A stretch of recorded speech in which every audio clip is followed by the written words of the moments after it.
Copyright claim আসলে কীভাবে সেটা রিমুভ করবেন 2024 সালে। তো আমার এই গেমে মিউজিক কপিরাইট দিয়েছে।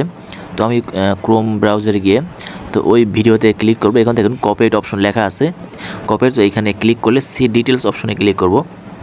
এরপর এখানে দেখুন এখানে দেখা যাচ্ছে 35 সেকেন্ড থেকে 3.5 মিনিটের মতো এখানে আমাকে মিউজিক ক্লেম দিয়েছে। তো এরপর একটু সাইডে দেখুন নো ইমপ্যাক্ট, মানে এটা ভিডিওতে কোনো ক্ষতি হবে না, জাস্ট মিউজিকটা একটু সমস্যা হবে। এখানে সি অ্যাকশন এখানে ক্লিক করব।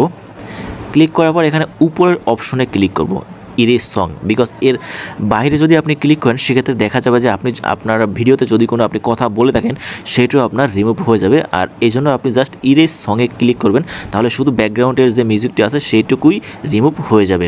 এবং এখানে ক্লিক করার পর আপনি নিচে লেখা দেখবেন কন্টিনিউ, তো সেই অপশনে আপনি ক্লিক করবেন। তো ইরেজ নাও এখানে ক্লিক করার পর এখানে নিচে দেখুন কন্টিনিউ অপশন আছে, এখানে ক্লিক করলাম ইরেজ সং। এবার কন্টিনিউ অপশনে আমি ক্লিক করলাম। এবার এরকম পেজ আসবে। সো এখানে জাস্ট কিছুই আপনি করবেন না, জাস্ট এখানে সেভ অপশনে ক্লিক করবেন, দেন ইরেজ সং। হ্যাঁ, এটা করলেই আপনার সমস্ত কিছু হয়ে যাবে। এরপর 2-1 মিনিটের মধ্যে দেখবেন আপনার ভিডিও থেকে কপিরাইট ক্লেমটি চলে গেছে।